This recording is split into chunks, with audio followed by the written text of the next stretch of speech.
What's up, guys? Merry Christmas. I didn't do anything today but play bar. Um, it was an interesting day. Uh, they did an event. We ended up getting a lobby of like two teams of 30 players each plus, doing wacky settings. Yeah, it was pretty fun.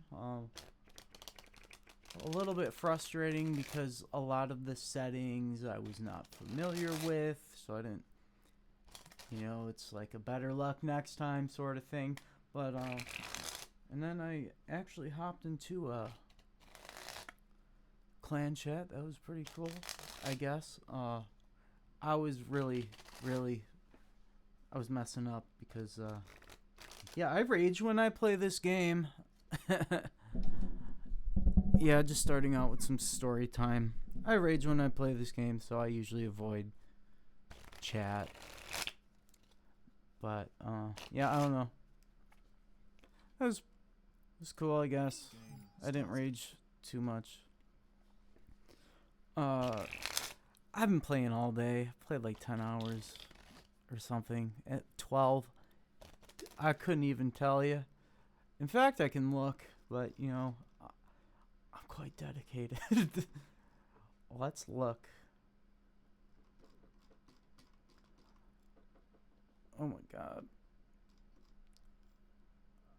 I'm just trying to unwind for a minute. What is today? Today's the 25th. I started out with some smolders at 9. Dude, I've been playing for 11 hours. Okay. Oh, the lobby did die right after that. But yeah. We're gonna hop into the game now after that crude awkward intro. Just wanted to, I'm usually used to playing noob lobbies, so I got thrown into a lobby where it was like mid OP almost. I usually do pretty okay, but they catch you slipping on things. So the first time I got the person next to me, I was playing Rainbow, and they were playing this lane I'm playing right now. Folded, and then I just didn't have any units because I was just like, I'm gonna make 2 gauntlets and no units. And at that point, we had lost the game, but we played it out anyway. And I don't really like. Sorry, I have to do something with my hands. If I have something in my card, somebody gave me some cards. Not just somebody, a good friend of mine gave me some cards, and if I have cards in my hands, I just play with them and play with them and play with them. So the takeaway from this match I wanted to say is like T3 timing. How you can accomplish that. I've still been really I was feeling self-conscious about my Twitcher armies that I've been making. I'm just trying to adjust this microphone to get the most sweet, sultry, warm voice from this vintage. I think it's called a baby bottle mic. Yes. So all of a sudden I have a radio voice. Yeah, I'm having fun today. Yes. Why am I like this?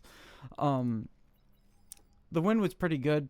So the win was at 16. This happened in like a few matches in a row. The win was at 16. So I will. Sometimes it's hard to tell. If you get like 3 mechs, you do stall. So if you know that you're gonna decide to make wind, build at least 1 wind before your 3rd mechs. Otherwise, you'll stall. Yeah, that's what happened there. Then the wind dropped and I wasn't paying attention. I was feeling very self-conscious and like social in a game that I'm very much solo in. And also I'm all jacked up on Alani. I've had like 2 of these today. Yeah. So I popped down a solar because I noticed that it was stalling. It was taking me a minute. And I've been doing this take 0 to 1 mechs on a lot of matches after I get like 3 mechs with my 1 2. It's map dependent, but this felt like I could start a con turret, so I did. And then you can get the con turret, and I actually did some fancy stuff with this. Oh, and I've been getting at least 1 grunt out before anything else, so the ticks don't ruin my day. I'll assist this with my comm. I'm doing really good. I was not paying too close attention, so some of these things relate. Like I would normally assist out my construction bots, but I don't think I did this time. Get this construction turret out, and then usually I end up floating E, so I will notice and put down a converter, or even better, an E storage, and then I will tap. You want, if to do this the best way, tap the mechs and then have the construction bot go. Same here, tap the mechs, my comm goes, finish the mechs with the construction turret. And then at this point I'll be like, oh, well, I need a little bit more E, so I will add in another construction bot so that I can continue making wind and hopefully making enough converters or e-storage. Yeah, been making a lot of e-storage lately, and wind don't hurt me as much. I walked up here. If you see my point of view, eventually I will get a why is it like this? See, I see all that, and I'm like, oh god, those are all rocket bots or something. No, those are.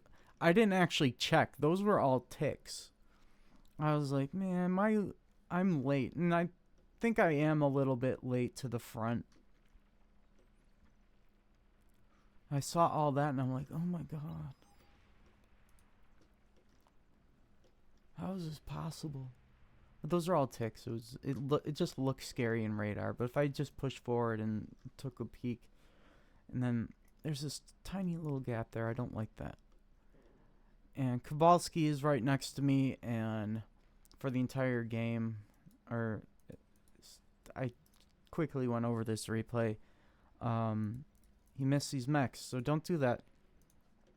And you'll see there's some lower level players in here, of course, but I like to check my stats compared to other people, and if I'm in the front, I'm really happy. So somehow Kowalski has produced more metal than me at this point. I guess that's because his comm was grabbing mechs on the way up, so I can keep that in mind, but he's missing these. I don't know who he's leaving these for. I guess sometimes people think that these mechs go to the back guy,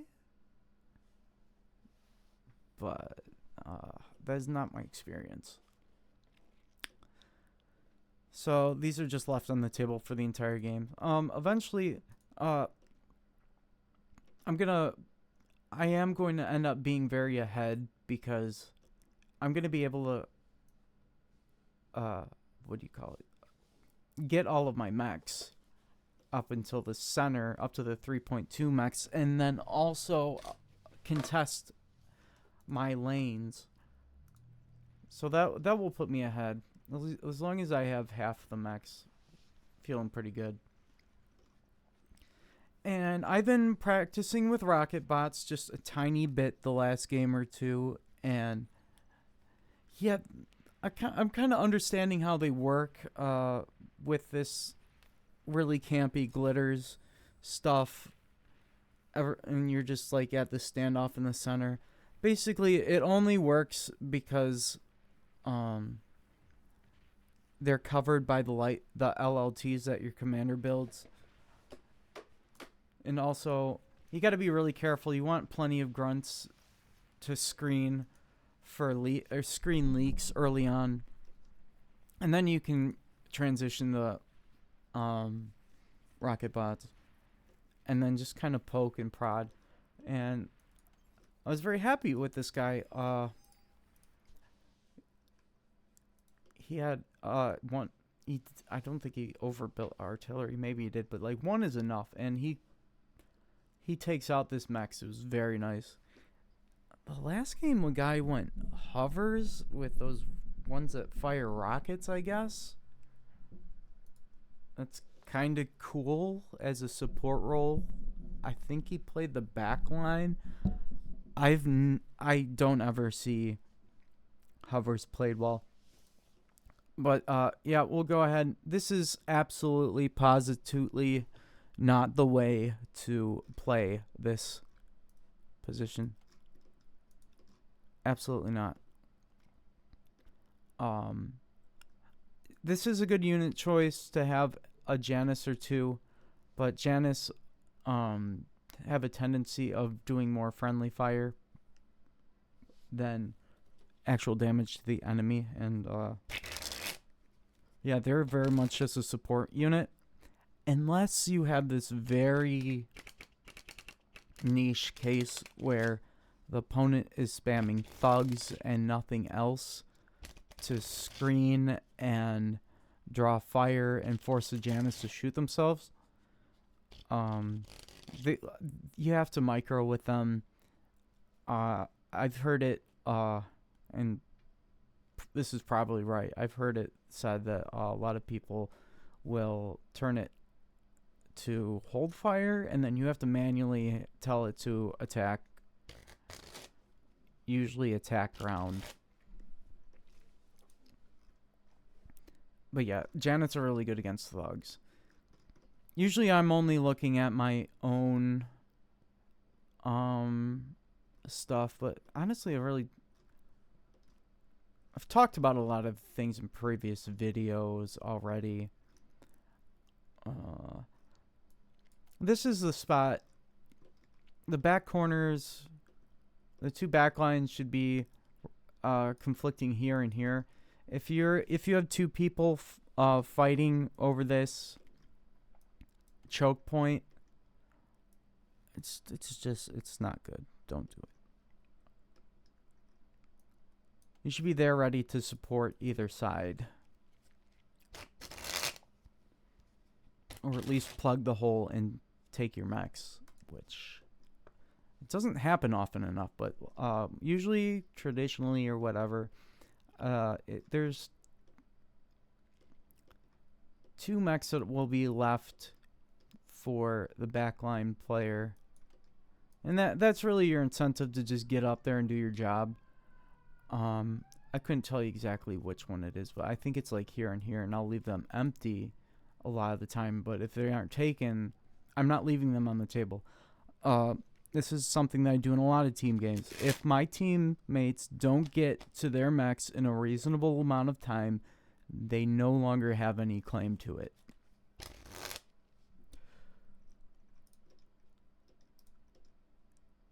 Okay, and then, let me think here. I like this. Maybe, like, okay, pink is really struggling. Red's stolen half of his mexes. This is really weird, and we're leaving those on the table. Hate to see it. Send enough construction bots to, usually it's 2 or 3, depending on the lane, to have them neatly have a line of just like go from one to the next, traveling to the front line. Gauntlet here. I mean, I guess that's okay, but be willing to reclaim it, because once the gauntlet backs this guy up here, I mean, gets down, this guy can just reclaim this stuff and then back up here and then start making defense there. Still very defensible, but there's like, instead of one hole to plug. It's like these, and then your Geo is in a scary spot, and I've had to play this position before. Usually, I like playing the rainbow position, and I usually get to play that spot. Like, I learned tech, and then did a little bit. I did a little bit of tech and air, and then I finally decided to start learning front and playing rotato. So, rainbow's a really fundamental spot. Any of the front spots, like the best way to get metal is to take metal spots and deny them from your opponent, or deny. Yes, I think that's the phrase. Okay. So I was not paying too close attention to this stuff, but I was kind of willing to GIF units later on. But you'll see. This is good. This guy helping me and just poking and prodding was very good. I would still rather these be bots. But what do I know? I just saw a 30 OS spam rocket launcher hovers. I think that's what they were. And he was just going around here, and like I said, I'm pretty sure it was this position, and he was running around blowing stuff up, and I kind of find that interesting. I think there maybe at some point, I need to look into this, but there's like a really super heavy tank unit in the hover factory, and I'd like to see how it does against boats, because I'm trying to think of a way, some satisfactory way for T1 to get into the water when it's already lost, especially as Legion. But I have thoughts about that. That's a different discussion. The reason, like, I'm thinking out loud, the reason, this is why we look at replays, so that we do some learning, and we can look back and hopefully objectively analyze our play and see what we could have done better, and compare ourselves, or you know what I'm saying. Okay.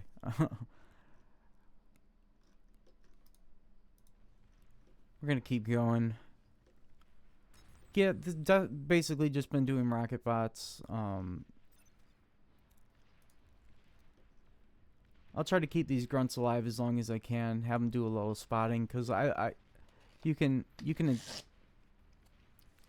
manually fire these guys. It's a lot better if you know what you're firing at. So yeah, definitely do that if you can. I put some construction turrets on the front. Usually I go for a gauntlet, but after that last game, yeah, I definitely did too much. And I found that having some mobile units would have been a lot better for me. And I got com-bombed. Yeah.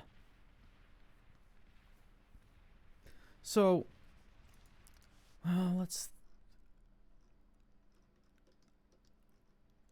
Another thing, I get very frustrated looking at my replays in 1v1s, and I'm always like, why do they always, like, early game have so much higher army value than me? And I think, yeah, this is 7 minutes, and I've been getting more and more con turrets up faster and faster to pump out more units. Whenever you just add them on. Another thing is I spread them out so that I can do groups of them. Sometimes I will, if there's overlap, I'll prioritize building that there first between the con turrets, and then also I can halt my factory or put it on wait for a little while if I'm really hurting for energy. And also being willing to make solars is helpful. 'Cause I mean, I find like you'll be in these situations where you're like, oh well, I'm sitting on so much metal right now, but I can't spend it. I guess I'll build more windmills. But you're not going to build them at full speed because you're stalling. And you're sitting on all that metal anyway, so just build the solar. And then reclaim it later if you're really that worried about it.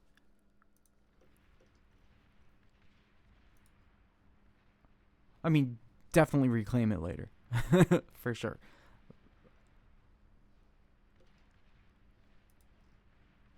I'm also been a little bit more willing to make a solar on certain even on maps like glitters. I'm pretty sure a solar is not as good as wind scaling, but sometimes it's just you're feeling a little bit lazy and you like the stability. So, but also I think in this match, like I end up with like 4 or 5 e-storage before I ever get to making, and I want to get back to, like, since I've been doing this, you can get away with less construction bots, but I do want to get back to filling this up with wind like I've done in previous games. This is just a different way to do it, but like once this fills up, I'll need to like mentally think that, or remind myself or remember that once there'll be a point where this is just completely filled up, and even like I don't normally reclaim my bot lab anymore because I just like leave it there and put it on quota and leave some grave robbers on it, or maybe use it for spam later. Now, once I think there'll be a point where I need to min-max like that, but this is not the time in my development. See here, I'm floating like 300 energy, and I guess that's okay. It's helping my team. It's helping this geo very slowly get built. It's not bad. One thing I have a consideration in my mind where it's okay not to do conversion if you want to help your team be able to spend their metal, but they don't have enough energy. Don't worry about that too much because they shouldn't be relying on you like that anyway. It's just gonna, once you find they're gonna, you don't want them to rely on it. Sometimes there will be situations where, you know, that's all you can do. But yeah, sometimes it's better to just do energy conversion or float than energy conversion. It'll help your team out. But that's whenever people are like sitting on floating, whatever. Not floating. What's the word? Is it floating? I use floating interchangeably for like having it sit in the bank and just also having unspent metal, and floating is overflowing metal or energy. Centurions, if you want this to work, they're a bit of work to micro. But Centurions need something nearby to repair, like the commander. Otherwise, this will be a example where I dumbfire rockets. If I could just see my point of view without it telling me what to do, or without taking my camera. Turn off player cam. Can I see my point of view with...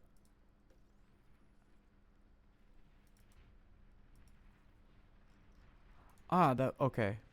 I see. So this is a case where it's the radar until you, I think it's a pinpointer that increases.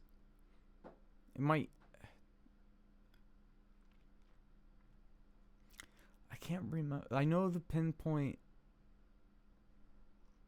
This isn't exactly where the unit is at. As you can see, like, it's way off.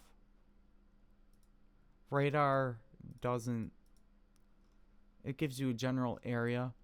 You can fire at it, but it might not hit, sort of thing. As you get pinpoints up.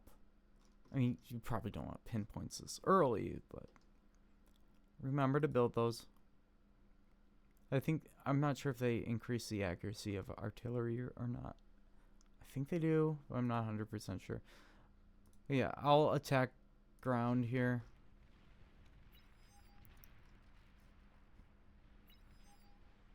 Kind of missed what was happening over there, but I'm attacking ground, but as you can see, it's completely, a lot of them are whiffing.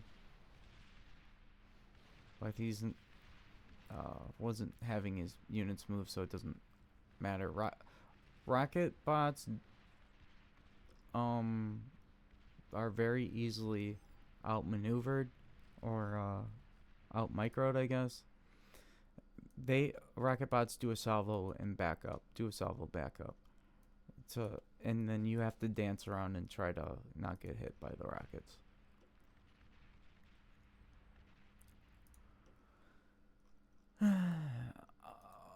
This is interesting.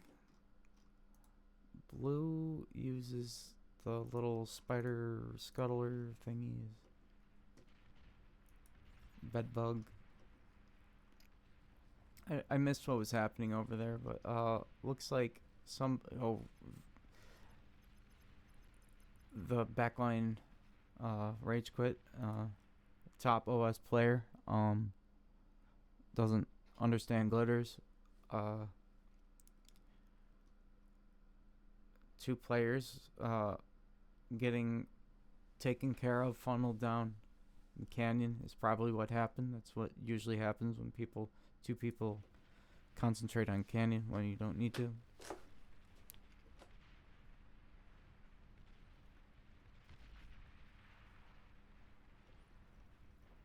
Yeah, this guy is like the micro master or something, I guess. I'm not saying that like insultingly, but this is how it came out. I like that he's using support units. I'm not paying too close attention to that. Okay, so Twitcher Army. This is where this got completely, like, he completely folded. He wants to keep his units up here for as long as possible, so that like every inch that he gives, I can just destroy any mechs and then take them along the way. So you want to delay that as long as you can.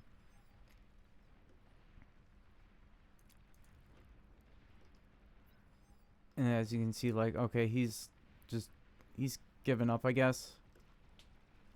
So I'm at this point, I already knew that he was going to fold, so I made a pretty early bot lab on the front.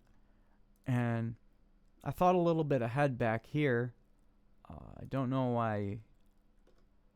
Well, I think I had to remind them to get a light transport for the tech. But he starts with this mechs. I don't like that. My construction turrets are over here, and I place most of them on purpose so that, or purposely, that the majority of them are covering these 3 mechs. And once it's plopped down, like, I'm getting 3 advanced metal extractors really quick, and they start paying off really quick. And it's been really nice having all this energy storage. So I'm prepared for this big drain.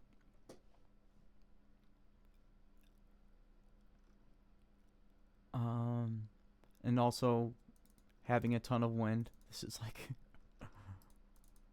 It's like 81 wind. Feel like that's a lot. I can even look. Zaid Champ has 60 wind. To A solar. At that moment, he has more income than me, energy wise.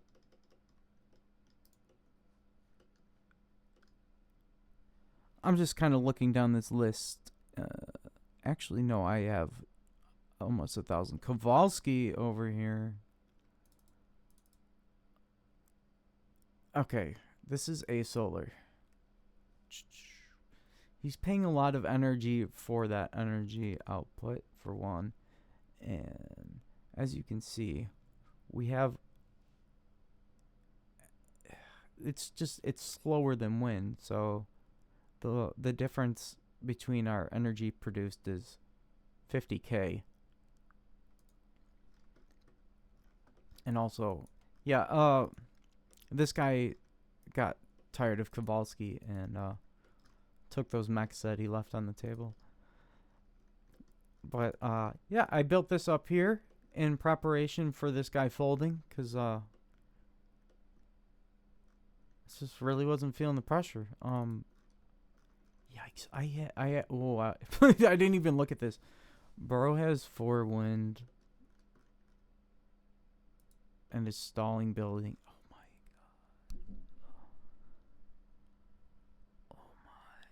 god! Wow. I did not know of this, but you can see I just was not feeling the pressure, so I I built an advanced bot lab on the front, and then this was just around the time I got an advanced construction bot done on the front, just about the same time that I received a con, which was like probably around 10 minutes, which is why, bro? Like,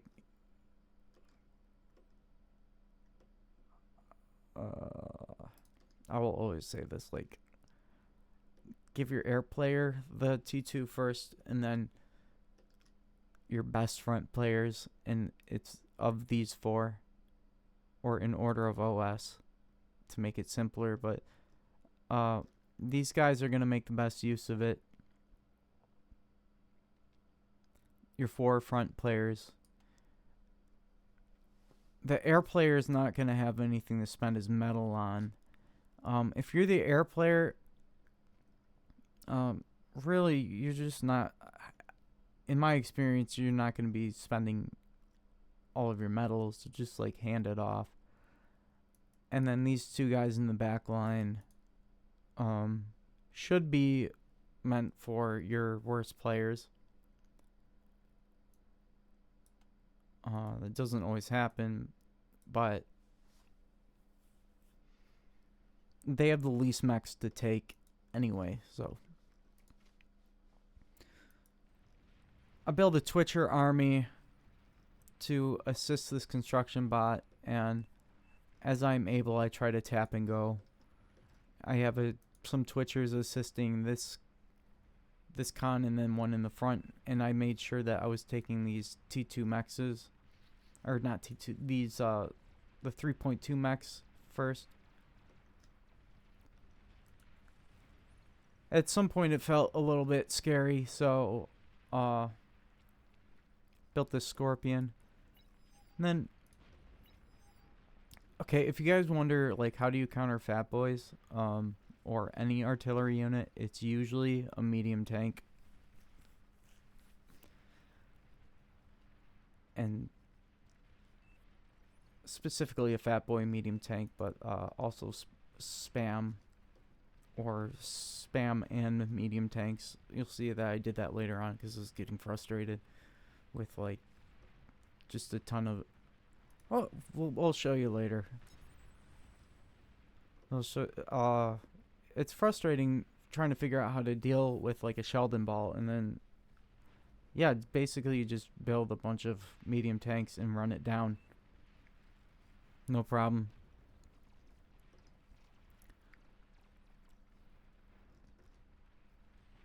Remember, it's okay to just like, I forget to do this, but with your bot lab, put one AA, or with your lab or factory or plant or whatever it's called, build one AA unit, anti-air unit, or more, to shoot down these pesky shurikens.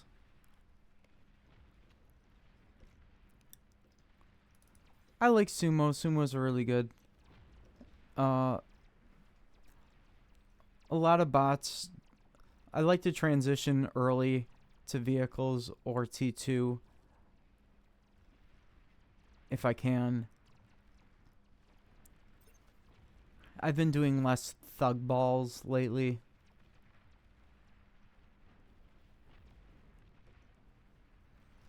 Mostly because I've been trying out rocket bots, but I like sumos. They're really good. Like,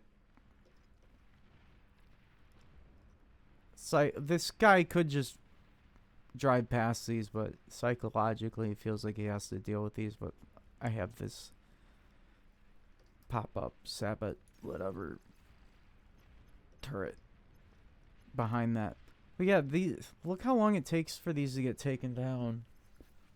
And if I was being smart, I could be, well, I am reclaiming this commander with a T1 that I had sitting there. But like, oh, I don't have a bot lab. I guess I reclaimed it to finish this.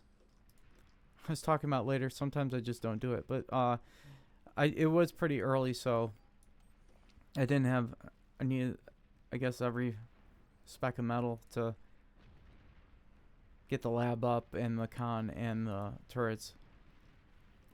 And then every once in a while, I'm just like, I'm just kind of sending these sumos to die while I'm scaling back here. Like, I have so much extra. I'm at 48. Like, this isn't a super noob lobby. I obviously remember that my lane built 4 wind, a few solar, and then went into a solar. This is like this is very, you can look it up somewhere on the bar Discord or just Google it. There's websites that'll calculate all this stuff for you, but wind is often pretty good.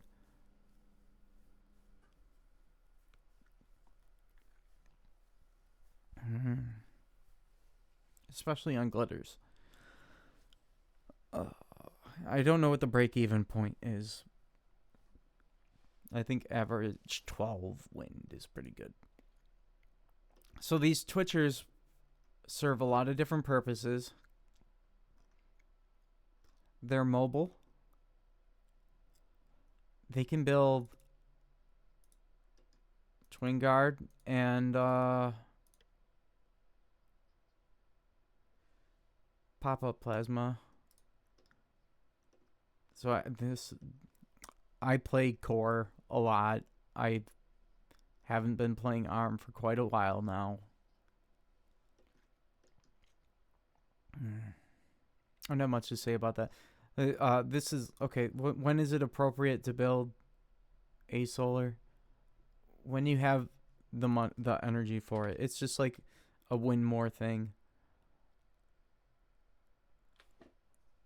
I think what people say is it's pretty easy on the build power, maybe.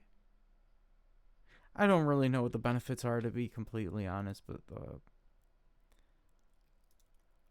they're good on space, and I definitely had all these con turrets already built.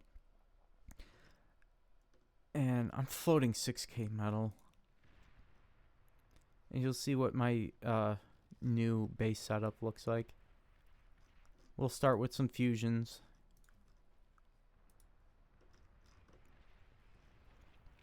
And these sumos are just gonna be there, I guess. Fiends are good too. They get there faster, but sumos are better. They're just slower.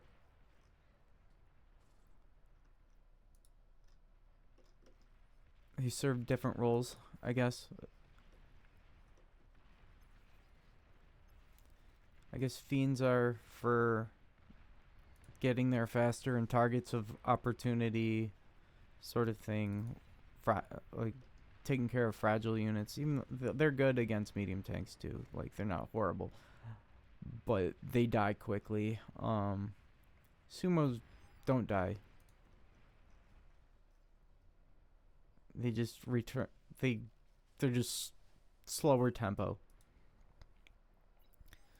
So how do I like to set up my if I could get a grid layout, that would be great.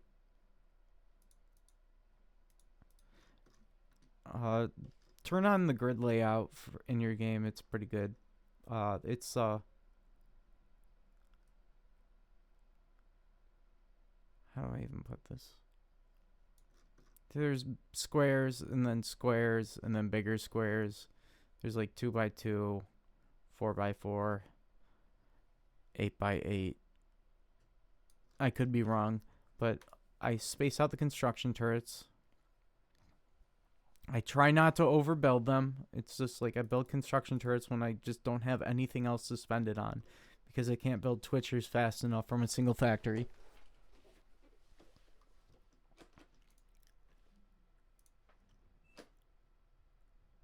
And then the fusions in the center, and then it'll be 4x4 Aphis here. And it worked out pretty good.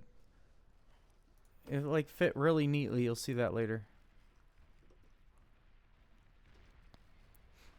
Back at this point, I'm just like chilling, and I'm preparing to scale up and end the game. Excuse me.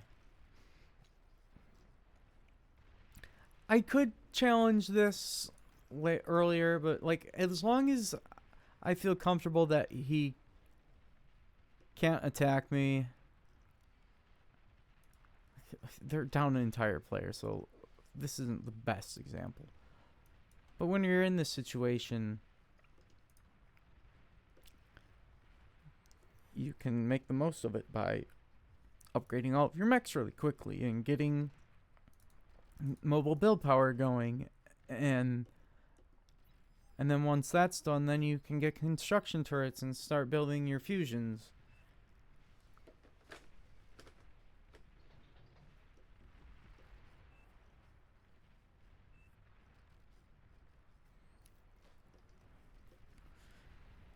And the Twitchers are also good. They don't revive, but they do reclaim. So I just have an abundance of these, and every once in a while I'll just grab a handful of them and tell them to go reclaim somewhere that looks safe enough that I'll at least get... I will at least get the amount of metal that I spent on the Twitchers back reclaiming stuff on the ground. And then I can always do a little bit better microing my Twitcher mess. And then I even float some energy with like a 24,000 storage at several points, but a good timing for T3 is about 20 minutes.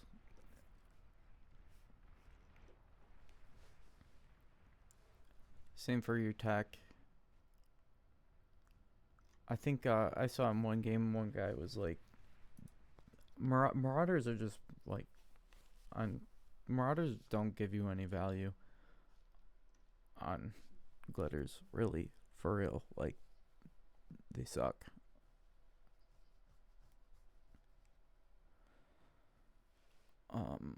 Don't get yourself...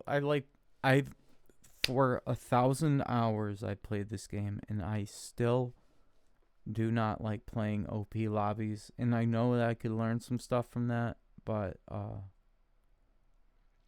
feel like more things can go wrong in a noob lobby and you really have to carry more. I think that's what's gotten me into the mentality of like scaling, like even like, okay, I think I can win. Then I end up scaling. And I think one minor change that I need to make is to just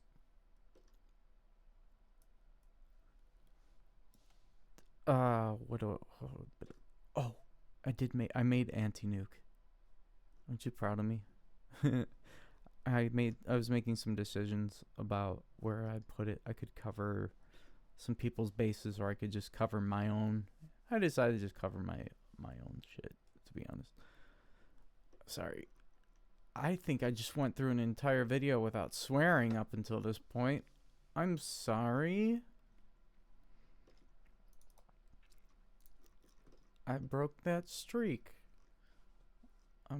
what's the word? I'm being a little bit less of a curmudgeon today. Okay. What was I saying? There's all these open mechs, and I guess I could invest in more army to secure these, and then build further forward more defenses. I just feel, I mean, that's probably quicker tempo. If you think about it, not only are you getting the mechs for yourself, you're also denying it from your opponent. So it's kind of like twice the value than you would initially think.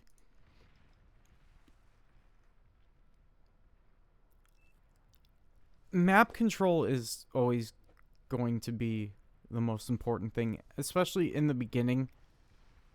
You really can't be giving up map control.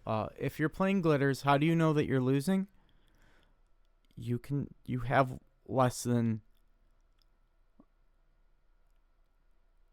half of the map in view.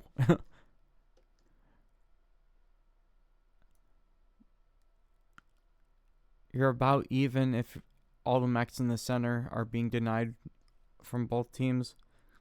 But if you're any less than that, if someone's got your 3.2 mechs, you probably lost.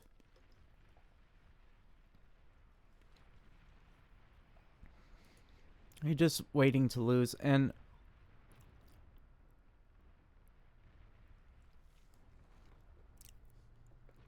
I don't want to toot my own horn here, but I used to be like, I played this game, Planetary Annihilation. I played it a lot. I got top 10. I think I was number 2 at one point in the 1v1. And one of the mentalities that got me there was using my time effectively and practice. It's better to practice winning than losing. It's definitely a waste of time to play out games that you know that you are losing.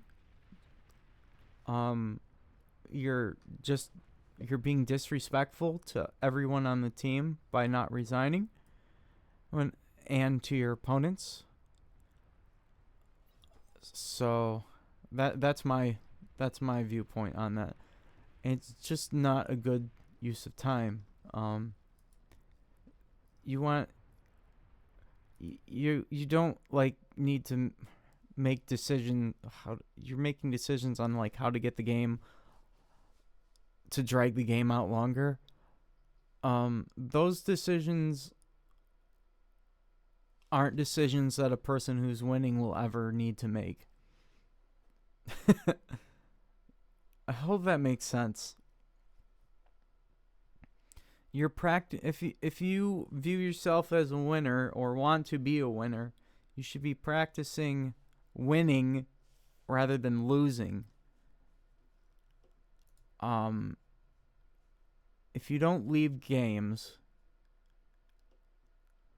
if you don't cut your losses, I'm just repeating myself at this point. It's a waste of time. And like when you're playing against a person who's like when I played Planetary Annihilation, I was mostly just like there was it wasn't fun to play anyone anymore anyway, and it was just you could only get games against that handful of good players by doing privates, and then privates were they were stressful. I came back and there was some new. Well, I came back a few times and I was very just like I was just an angry person, and sick of just like everybody's garbage in life in general and personal stuff. Where was I going with that? Yeah, I went back and I remember this moment where I felt like I had to be playing at my peak, which I was not because I quit playing the game for many reasons, including bugs and it being boring, a lack of player base and people to play. Didn't feel like I was getting respect or any personal growth out of it anymore. I did make a lot of friends along the way, though. I guess I don't want to completely bash it, but what I wanted to say was like I felt like at this match that I played against this player that I had to be playing at my peak, and I just had this huge adrenaline rush, and I was just like bam, bam, bam, bam, bam, bam, bam, bam, bam. I was like, oh my god. It made me physically uncomfortable to be sitting and having that much like hype in my system with it having nowhere to go. It was insane. So I said GG at about 20 minutes because I had scaled. And I guess if you want like a magical number on when to start producing T3, it could be at like 1 Aphis and 2 fusions, or maybe like 200 income. I can't give you that magical number, but it's just one of those game sense feelings, I guess. Because you're going to be playing different maps, and when you feel like you have the freedom to do so, you should be able you should do it. Yeah. And if you're wondering about like when to transition, it's usually like from T1 to T2. This is more of a 1v1 standpoint. It's usually going to be way later than you would think. Like just because you have the metal, it's better to secure all of your maxes. That's a good way to put it. When you have all of your maxes secured and you know you're ahead and you're not making any sacrifices to do that transition, that's when you should do it. And in a team game, it's usually you don't want more than one player making T2 at once, and just have whoever, like there's it'll be usually be like a person winning hard on their lane, and they get the reclaim and the game is over at that point, because of the previous reasons. But you convert it by going T2 and then sharing it to your team. You don't need multiple people going T2 first. You upgrade the mexes, then you go to T2 if you can, unless you have one of these situations. I guess this game is just like a how do I win more. These guys will be making a lot of artillery and microing like mad to lose less quickly. Good players, bad players micro front. Good players micro their economy. Um, so that's when, like, can I push this? Yeah, probably, but I when I saw this, I thought it was gonna be Sheldon's. It wasn't. It was Mauser's. But either way, um, here's a really I remember this game was like really, really, really frustrating. I'll show you from my point of view.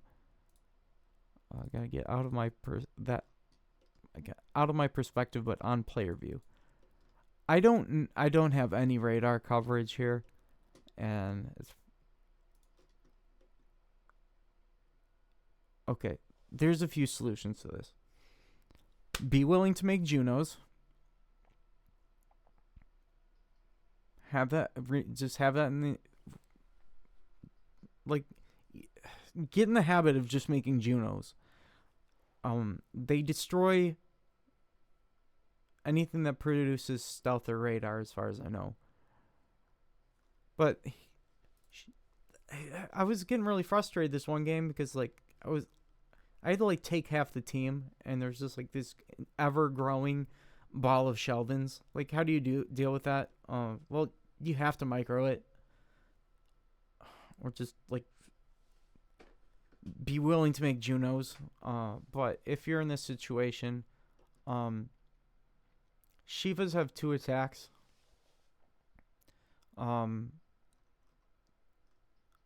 Anything with a tactical missile thing like this is good. Right now, it shoots candy canes. Because it's Christmas. Attack ground. Well, I'll attack ground here. Yes. It looks like I'm shooting at nothing, but I know where they're firing from, so I just aim at that. And the range is good enough. But if you have like a group of, even like the tactical missile launchers are good.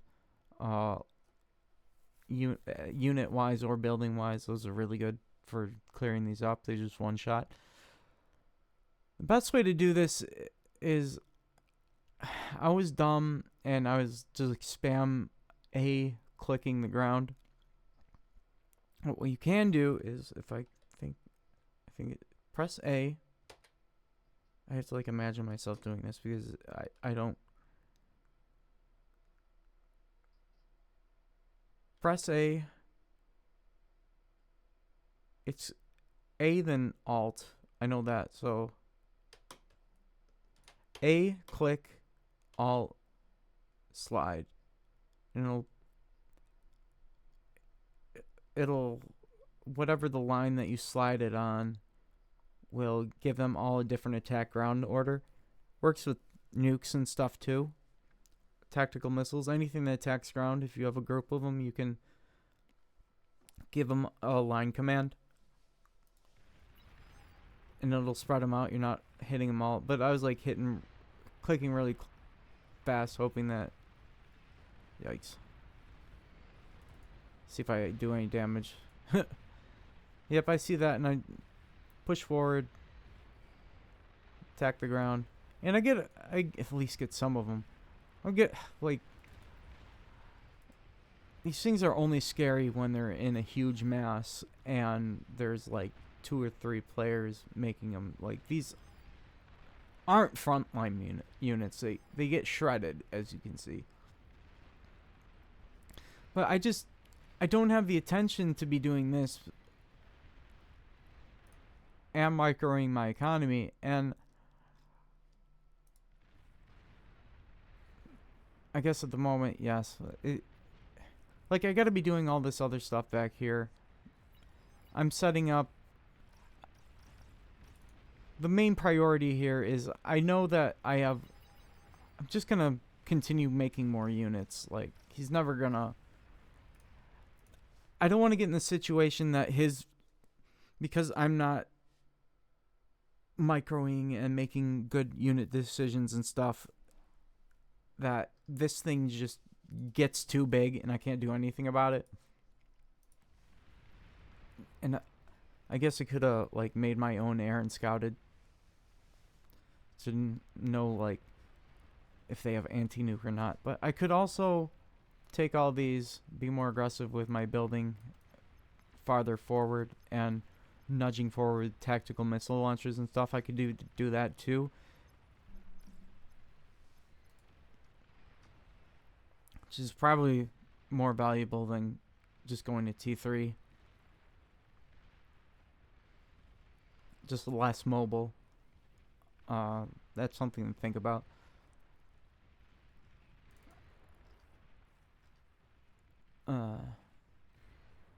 Yeah, I think I finally set these to start taking this stuff. It's a thing that you have to practice and have the capacity to do. This was scary. Only got a few of them. I told them to repair, but okay, so the composition that I decided to go on is a lot of spam. The spam wasn't doing it.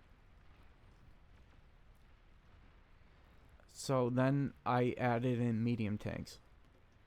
I saw the starlights, and starlights do a lot of damage. I just didn't want to... I was like, okay, well, I don't really need to attack right now. The spam's going to keep them at bay. These fat boys I can probably just take care of pretty handily. I don't know if I know exactly what that is. Oh, jeez. I don't know if I know exactly what that is, but yeah, these are Karganath. They can walk on the hills. I think I considered that, but didn't. Like, all these take effort, like, to be making these decisions at the time. So thinking, we can think about this in retrospect and also just get more games in and practice and get our muscle memory going.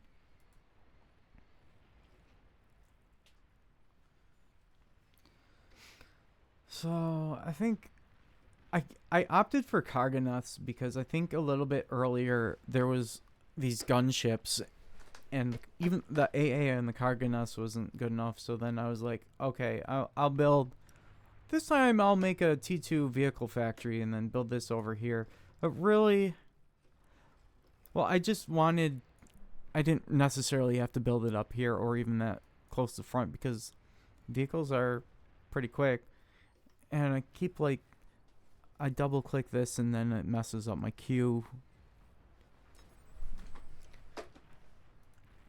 So I don't think it ever actually gets built, but I was making the Karganath specifically for their anti-air, but the anti-air isn't actually that great. It's there, but I don't think it's as good as a flak. And you really don't need more than 2 or 3 flak units. And then I was also thinking wait, why not I just take these Twitchers and build flak up there? Why don't I have all of these things built? Units are cool, but what's even better is having fixed defense everywhere, claiming ground as you go, which is something that you learn in 1v1s. It's okay, now he's this guy knows that I'm building Karganath, so... And I know that he's building Starlight, and I can only micro so much. Once these Karganath get closer, he's going to target down one at a time. He's going to make the game last as long as he possibly can. That's right. I had a queue of 2 Shivas and 1 Karganath, and I sent a bunch of Shivas over here to help that lane. I saw these Marauders might get through, so I just sent them over there. This guy's making micro-intensive support units, basically. And this is just these guys are just making it a chore and making the game last as long as possible. It's not a good use of time. I mean, then he's making sharpshooters too. So I'm not sure. Looks like Starlight's one-shot medium tanks even. But I could have made Blitz in this case because the guy's just not making anything with any HP. It's just the idea of like just having enough spam to break through. And there is a Juno here. I don't know what it's for because I didn't have any radar, stealth, or scout units. And that's how I broke through. And you see, like, this is what my neat little base looks like now. Con turrets spaced out by one, a 4x4 grid of Aphis, and then on the side are my energy converters, and then I try to put flak on the outskirts. The further away the better, usually, because you want them to be getting their full value before any bombers get through. Like, okay, they're still shooting after the bombers fire if they're further away. I think I tried to explain this in my last video, and it's like, how do I explain this? You just want them further out to screen, because if it's like right on top of this, they've only been firing for half of their range, and then the bombers bomb. In the hypothetical situation, if the flak was right there. If it was further out, it would have gotten its full value. But it has a downside of, like, now I have to build flak much further out to get full coverage. There'll be holes.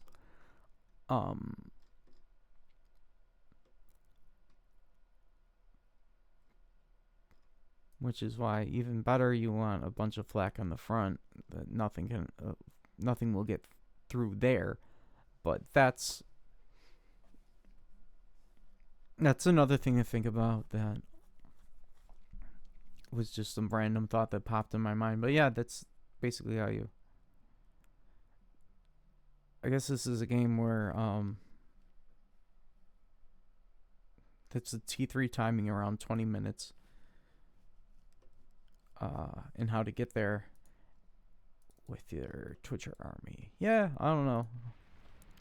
There's much more takeaway than that.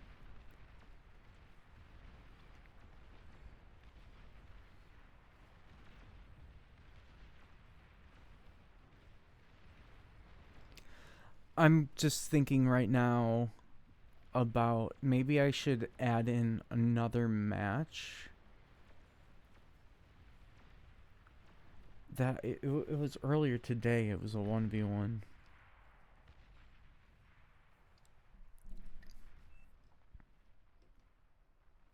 Let me think. I don't think. Well, yeah. Well, let's see. It's already been an hour long, so I like to look at the stats. I'm happy if I'm in the front. I'm 120k ahead of anyone else at 20 minutes, so I'm happy about that.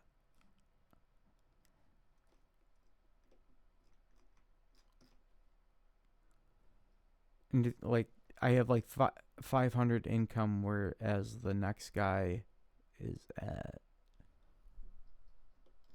170. And let me think if there's anything more. Yeah, aggressively reclaiming things. Making plenty of wind, or making plenty of energy, being willing to make storage, and then being willing to make build power to convert into units, and scaling are very, very essential skills for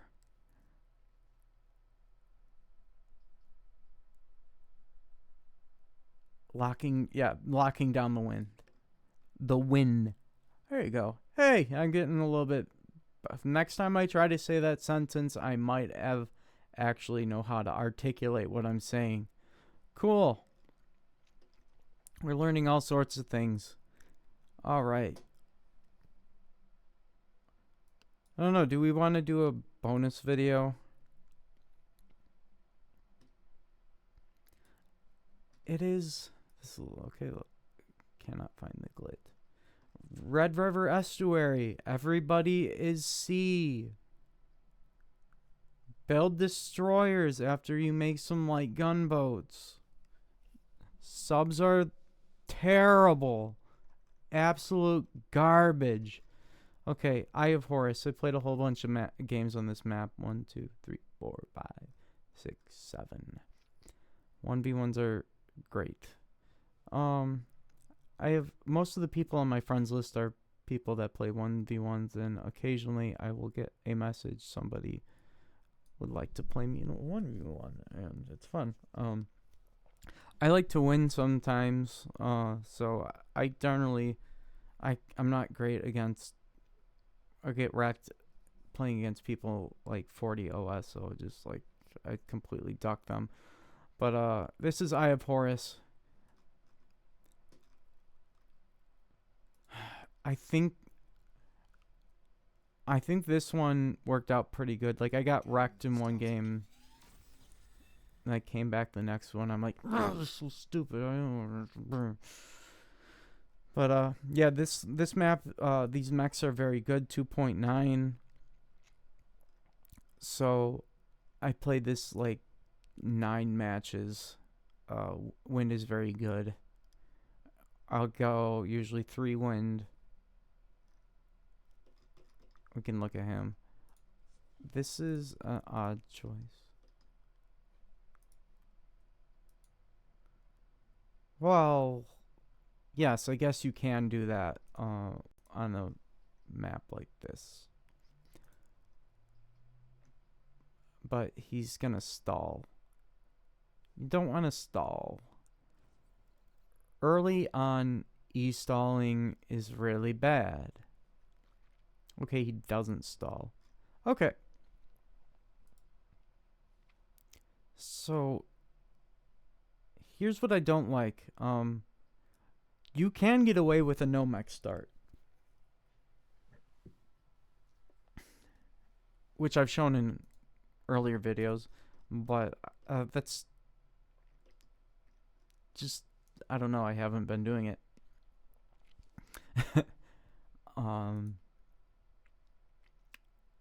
Because, okay, the longer you have the resource building, well,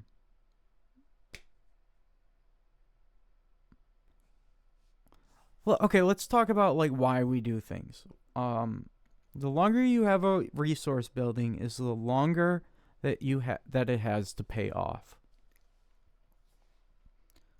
Okay. So, why don't we start with a single wind? Well, I'm not too sure about that. Let's take a look. Okay, he's building a wind, and it costs 31 energy a tick or a second. So, this might actually be the optimal way to do it, but we don't do it. But you don't start with a lot of energy. You do start with a bunch of metal. So maybe, I mean, in this case, I'm looking at this like maybe do 1 wind, then a metal extractor. Usually we try to get the metal extractor out because we think of the metal as a more finite resource. But to get to spending your metal faster, you want to have energy. So why do we try to like just barely not overflow energy before our factory? Because the sooner you get the windmills out, the longer they have to pay back. And basically, you build the this is what I'm doing. I build the factory. I'm trying not to float. I may end up floating a little bit, but it's not like a big deal. I have produced 1,000 more energy than my opponent at this point. So this will get, I get it to where I'm barely floating, or I'm not overflowing, wasting energy. I get this out, and then I will not assist out the construction bot. I will build the construction bot with the factory passively while making more wind and my commander walk. So that's not great. But I'm going to keep an eye on this, and then if I am floating, you see that right there. Energy access. Oh, dude, not good.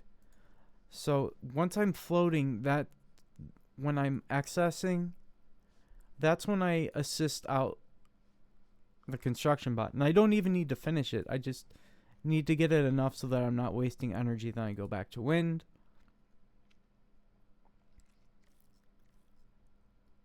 And the more wind, the more energy I have, the faster, or the more energy I have, which is like the sooner I can start assisting out units. Or in this case, like this map has like so much wind. This is how early I'm building my construction turret, because the wind is so good that this is one of the best ways that I have to spend my energy at the moment. So we're making wind, a construction turret, and a construction bot. He's at 8 wind. So we're both at 8 wind. So there's not much difference at this point.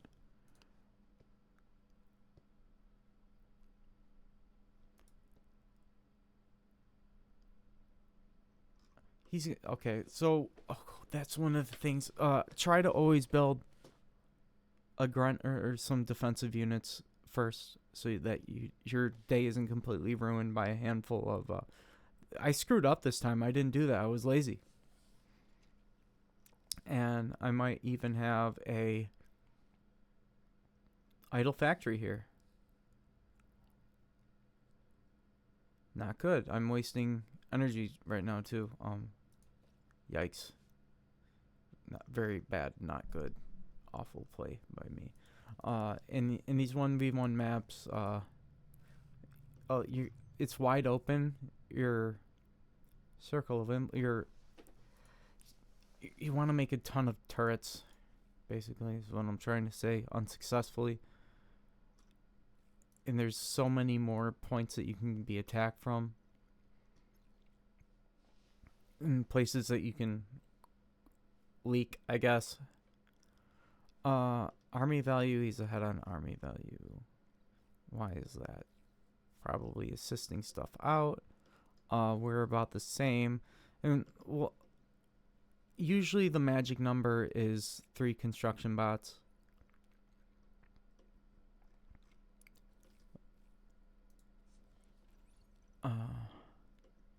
This is a weird point. So, I want to make, well, at this point, okay, when I get the construction turret done, that's when I let the commander leave my base. It's not like it has any metal to spend. And then this is appropriate to keep it on high priority. I might have wanted to make a turret back here, but I'm hurting for metal more at the moment, it looks like, than I am. Or than I'm comfortable with before making the turret. I don't know what I'm trying to say. But I am making a lot of turrets. I'll try to get wind. Like, this is a point where this thing is never going to get done, so I might decide to make a windmill or some sort of energy. The wind is really low right here, so I went with the solar. So this isn't getting done. Like, already made the mistake. The best way to get out of it is not to cancel it or anything, but to put it on hold for a moment and make more energy. Because obviously I'm going to need it. We're looking at army value. He's still a little bit ahead on army value. Defense value. He's ahead on defense value.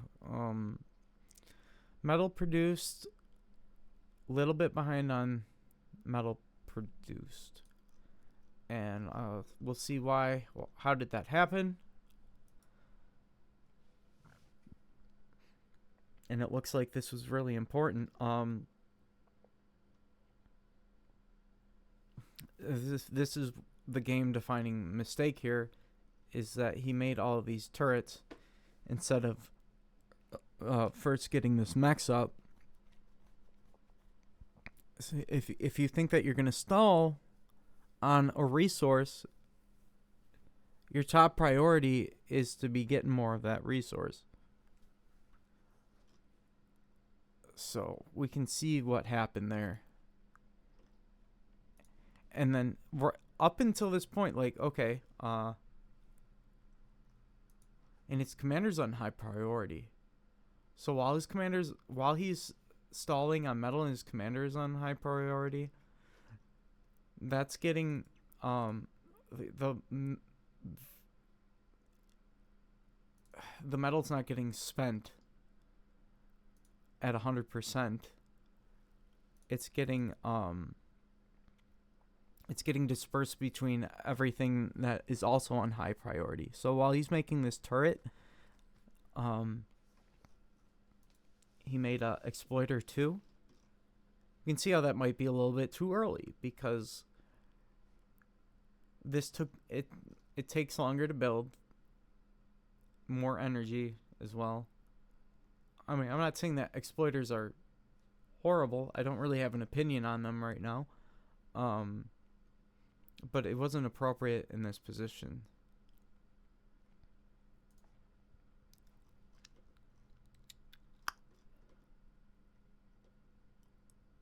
Yeah, you need to put the command. If the commander isn't building anything that isn't building a metal extractor earlier on in the game, needs to be on low priority, because as you can see that you're gonna be capping these mechs slower. So at this point now, I'm 8 metal per second ahead.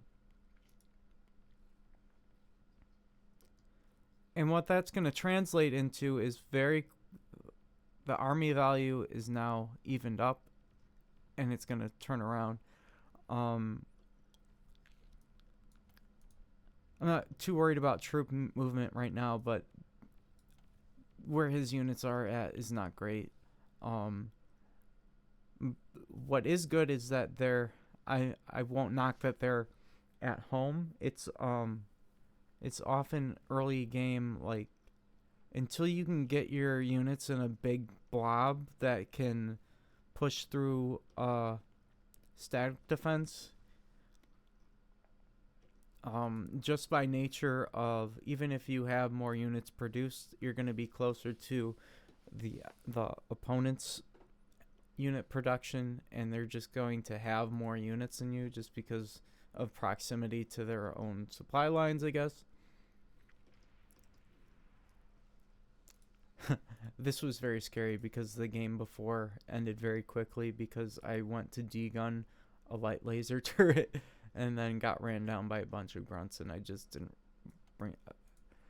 I knew it was a possibility, but like I made sure not to do that until after I had some light laser turrets of my own to fall back on. Commanders are pretty squishy. A lot more than you would think, and I think that they're squishier than they should be, but whatever. This is why we build static defense. So yeah, this is a thing where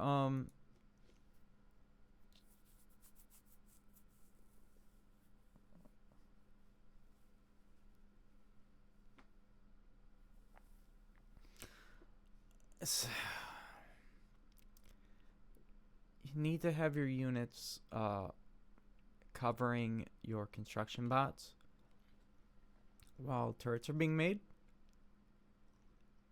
And I'm not sure if a single light laser tower would have been enough to fight this off.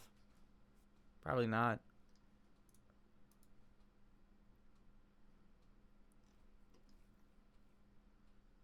I was just thinking of this game I was playing earlier. Like, it randomized a lot of unit stats. Now I'm stuck on that. I'm thinking of all the implications and things that I didn't catch at the moment, and I'm just, yeah, okay. So this is good. Playing defensively is pretty good. Yikes.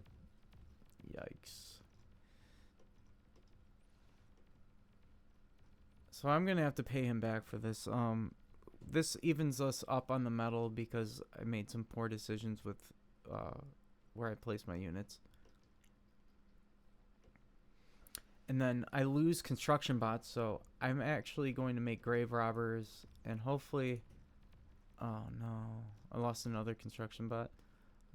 I have to be willing to replace those, and I often put my grave robbers on quota, so when they're just that important.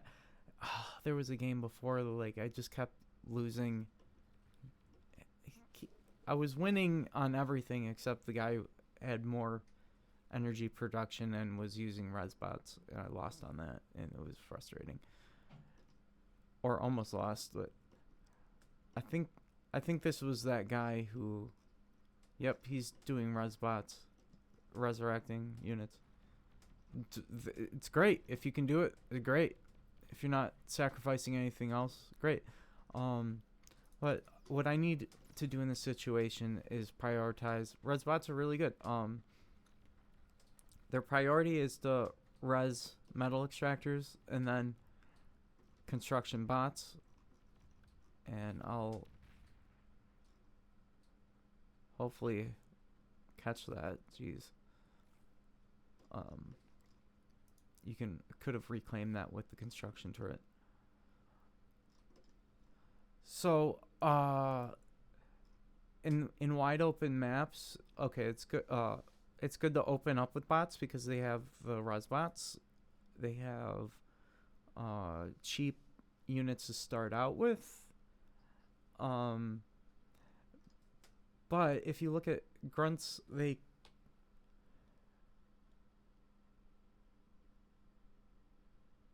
since when did they? Oh wait, I'm looking at that. Okay, build power. Grunts cost 820 energy to build in 42 metal. Incisors. It's looking at a few stats. Incisors are faster and beefier, and they're lighter on build power and energy. They're, for the most part, an all-around better unit when used to their full potential. The downside is that they can get outnumbered and flanked by grunts. I think that's the methodology, because flanking damage is a thing. So in this situation, I switched to incisors. You want to do that pretty early on. As soon as you can afford it, you go for units that aren't grunts anymore. But we still want to keep up our rating as much as we can until until you're not getting any value out of these units. You can stay on them. I'm not gonna. First, I'm going to be avoiding all these LLTs, and I'm as a general rule, I'm not going for the center of the base. I'm gonna go the tendrils of the Medusa, Hydra. What am I thinking? You know, like, he can't be everywhere all at once. This is a centralized location. It's going to be the easiest to reinforce, and this is where the units are being produced at. If you're more likely to get damage when you're attacking the rim of their expansion. And don't forget to check for things like this, because he got these two mechs, but I flew right past him. And that's another thing, incisors, like they're just stuck there. If those were grunts, they could have ran up this cliff and got away.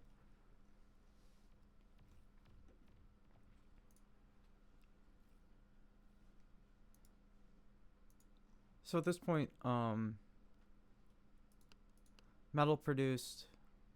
He's actually gotten ahead. I don't know how that happened. Metal produced. Reclaim is one thing.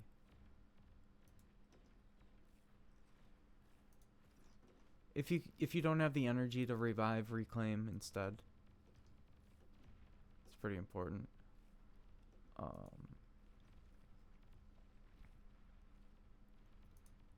I'm just curious how he's.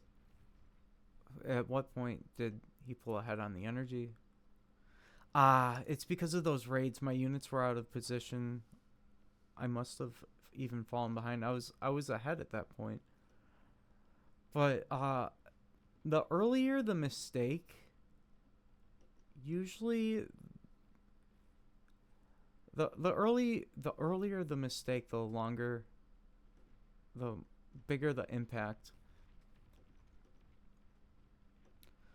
Some things that you can do with like if you know that you're gonna lose a bunch of units, you can make it as difficult as possible on your opponent. Run it away to a corner, even though you're gonna lose the unit. Like, get it over here, and even self-destruct if you must. I never remember to do that. It doesn't leave a wreck if you manage to self-destruct a unit. But I think I got these in the corner, and he either has to chase it or ignore it.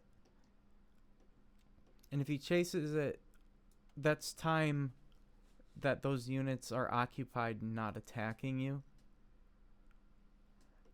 And more often, like here, I'm trying to have my units clumped up as much as I can, just to reduce like if a unit if your units are in a line like this, they're not all fighting as a group, and it's good if you're actively controlling them, but if you're not, it's this can happen. It's not the best. Like, I could have attacked further to the side at one flank, and I'll have more of my units engaged in combat than his, even if it was like equal army values. If that's one of the things that you want to think about when you're microing your units, is how are you going to do that? Have more of your units engaged than the opponent's. And then I remember to check this time, check the geos, check everything. And you don't have to send everything, you can just send a small bit of few units or just one unit just to check. And I'm locking down the center with light laser turrets. I'm being a little. You gotta be careful with your comm, but also this commander could be out claiming more mechs, but it's not.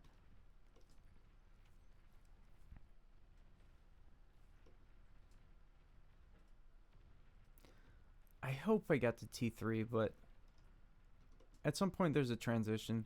Like at any point when I feel like I have enough metal, always take your geos. Geos are they're amazing value. I do want to get through this. There was another match where shurikens are a thing, so I remember to this match make uh, missile trucks. I get them killed.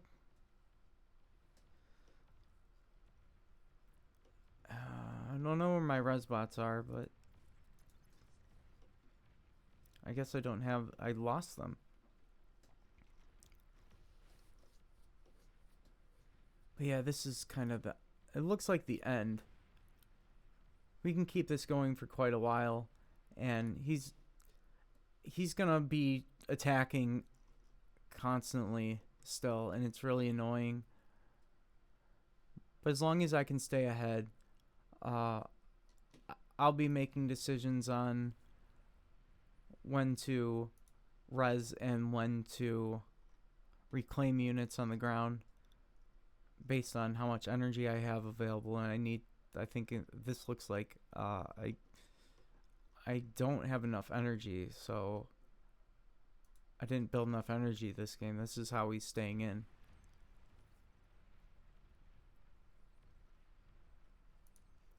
I think this was a pretty good one. He didn't quite give up, but he did get all that reclaim. Metal produced. There's a huge gap here, but as you can see, like,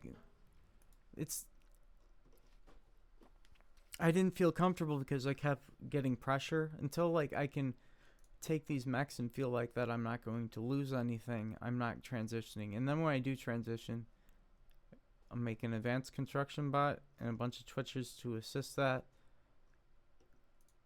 and then making sure that I'm getting more E. So I hope that kind of like gives you an idea of like things to look for when you decide to transition, because 2.9k metal is a huge investment, obviously. And then I like twitchers, obviously, because they make these twin guards, and I'm going to build them everywhere.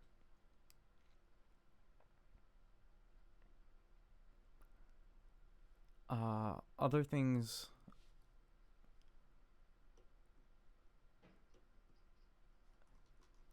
Like, this guy is keeping himself in the game by aggressively rezzing, and that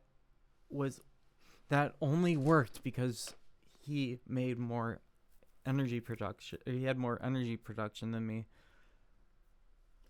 earlier on in the game, so that's good to know. Now I transition to sumo. Sumos are great. This is what I say. Fiends will catch leaks and stuff, but sumos will nothing's getting past them, I guess.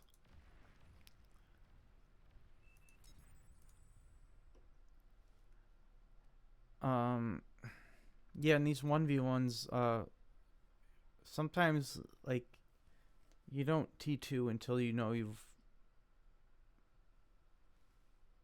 won a lot, I guess.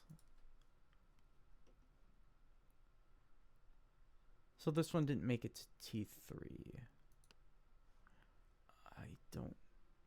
I don't know, to be honest. Like, I could look at this.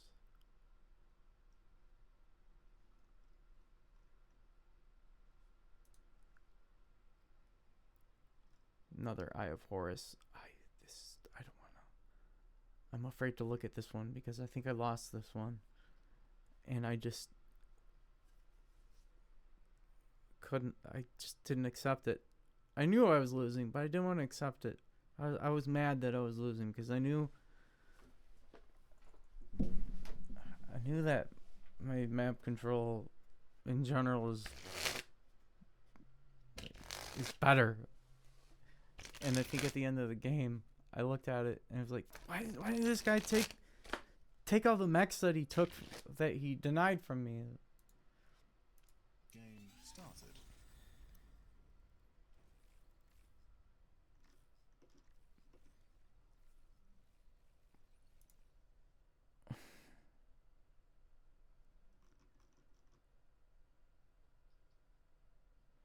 I'm not happy about this.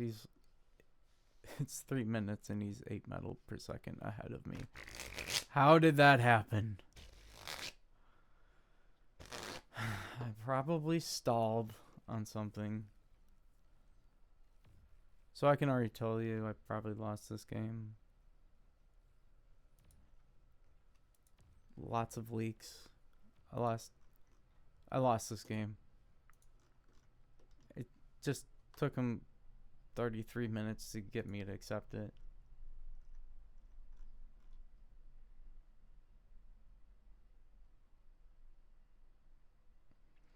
I only like looking at games that I won.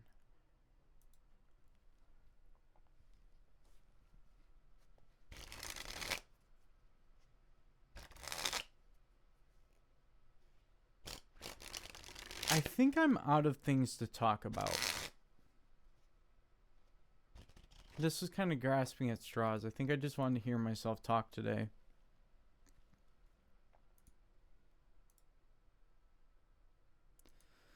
I don't like this thing about the replays. Force start, I don't know if that actually works. We had some spectators. Game started.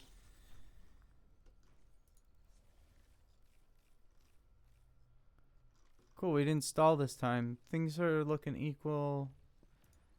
I learned my lesson. I was lucky. I lost the mechs, but I didn't lose the construction bot. But the problem was my units weren't there to defend in the first place when they needed to. Now this guy, like he has he's opted for a converter over a construction turret, and we'll see. This time, since I've been making construction turrets, I have more units. I think that's pretty important, and I get to... Having more units means that I can deny more mechs and make it more difficult, but I'm also... I should be leaving those at critical spots, so there's going to be... It's frustrating when you have to like keep going back, but maybe watch your replay so you can kind of see like what went wrong, what are the critical points, how do I prevent things from happening. I think this one I felt pretty comfortable. I knew I was winning the entire time when I'm denying almost all of his mechs, and I'm continuing to make sure that he doesn't take them back. But these thugs are really good, as you can see. Oh no. Yeah, thugs will do that. So I'm not looking too closely, but probably either rezzing or reclaim. Yep.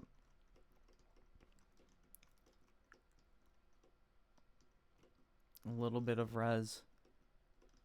I'm still really good on energy, but there's also... I probably overbuilt energy and got punished for it. Like, geez, now I'm the one that's getting bullied. But at some point we missed the T2 transition. But geez, I'm not spending my metal. Like, what is happening? 1v1s are a little bit different, but I think what I just learned from this replay is that I need to keep my units in places that are actually make them effective. I did take my Geo this time, and that Geo. That's a big one. Sumos are really good.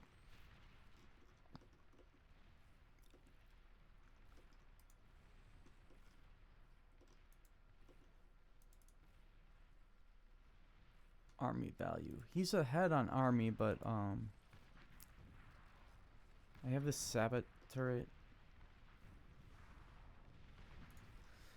So in retrospect, I got too greedy, but I was able to just a lot of there's a lot of the damage was done and then I clear it up. And there's a point where I just finally decide, well, his economy was run mostly on res and reclaim. So that's what kept him in the game. And also bots are just incredibly good if you can what am I trying to say? I don't know.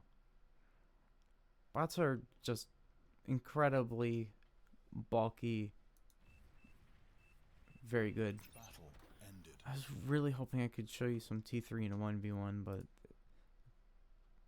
it doesn't always happen. But 1v1s are very frustrating because it's back and forth. And I think what I can learn from this is just you want to have your units in places that defend and you're not scrambling to take care of things after the fact. So that instead of making fiends, I can have more sumos.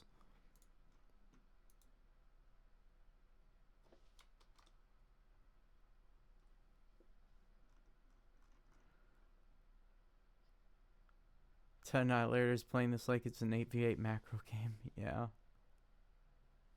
This ecoing up to make sure he wins. I think he's mostly an 8v8 player, but he really didn't need 2 fusions to win this. Yeah. He's way ahead in eco. The wind is very good on this map also.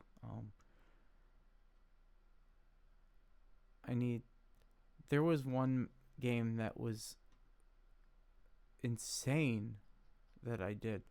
I had a very big sprawling base. I think I got worse as I played. You could have won this using T1 units. I mean, you're not wrong. Why did he go T2? Should have resigned ages ago. I like practicing. He's right. I have a specific scaling mentality. He must know he's way behind. Actually, there's moments he always. Yep, there's a lot of if you do these transitions, you'll notice when I took damage was probably around the times that I did this transition. So you might be super ahead, but I could have made more build power and T1 factories with it and just won more that way.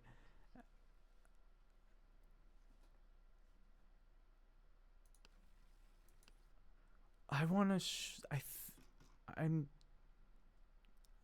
just so confident that one of these games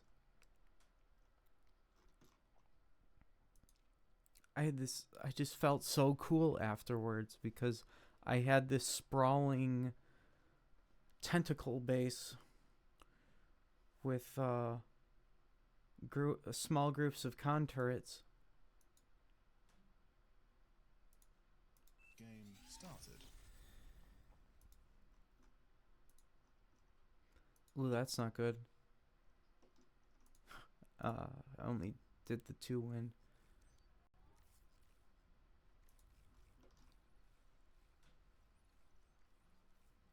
Not sure if I'm gonna have much to say about this.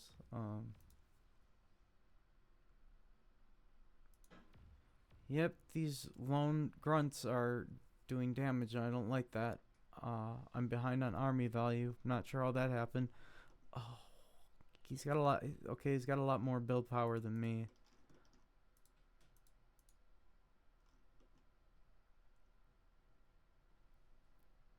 But I'm also up 20 metal a second, so I would expect him to stall out.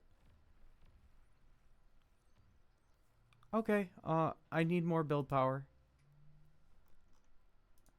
I'll transition the incisors.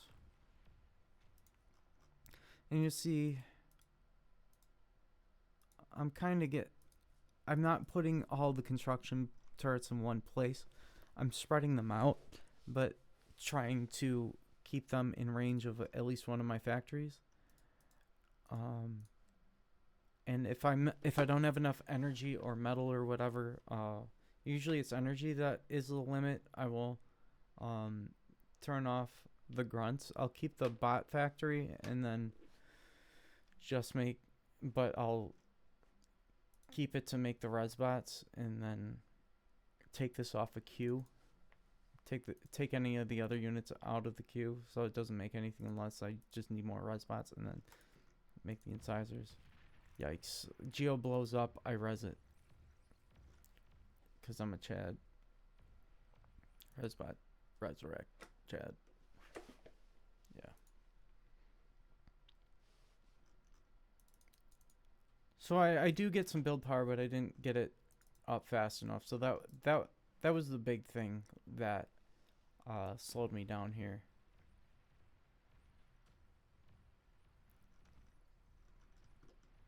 I think I make a few blocks here and there.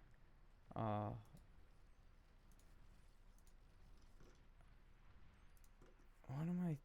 I'm really hoping this is the game where I have so much energy. Totally mismanaged my. Oh, I wanted to get even more energy. I wanted to get that advanced geo one. There's one right here. Why didn't I do that? Twitchers can walk over mountains too. It's great. And the Legion ones can walk up cliffs because they're spiders. I'm trying to find. So what I wanted to demonstrate with this is that I spread out the con turrets so that around the outskirts, I guess, I can have them passively also assist building more wind. And you really want to keep an eye on that slider so that you can add in more build power whenever necessary. And I think that's the key to it. I'm not sure if I have much more to say. Want to see a silly game where I didn't really contribute anything? This will be it. I wanted to get food like 6 hours ago. I landed right here so I'd be able to do an overcharge mix and then spam gauntlets. But of course, you have to fight with people over space. Game started.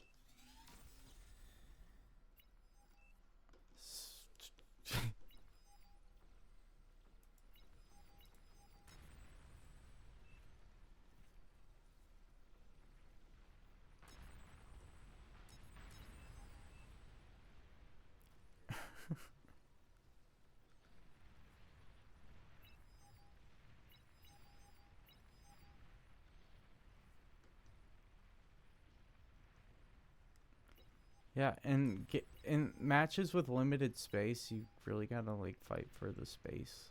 Space is a resource. Oh, good lord. This is 10x eco, by the way. I'm trying to build gauntlets and fight for space with people, and should have made a Juno, I guess. I don't know.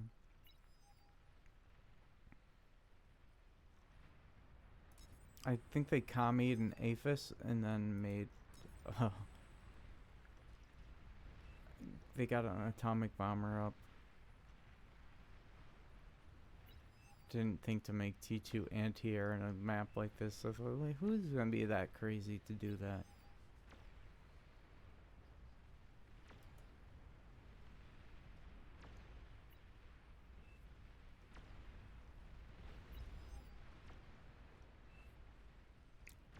I don't even know, like, I'm think there's only like one. Okay, there's 6 mechs on the entire map.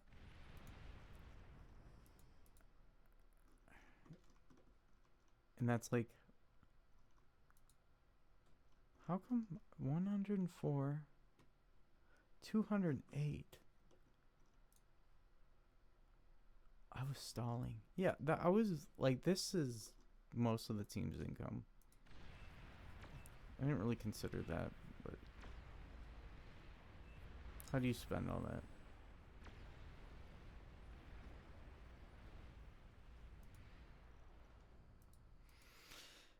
Yeah. This guy did it better than me.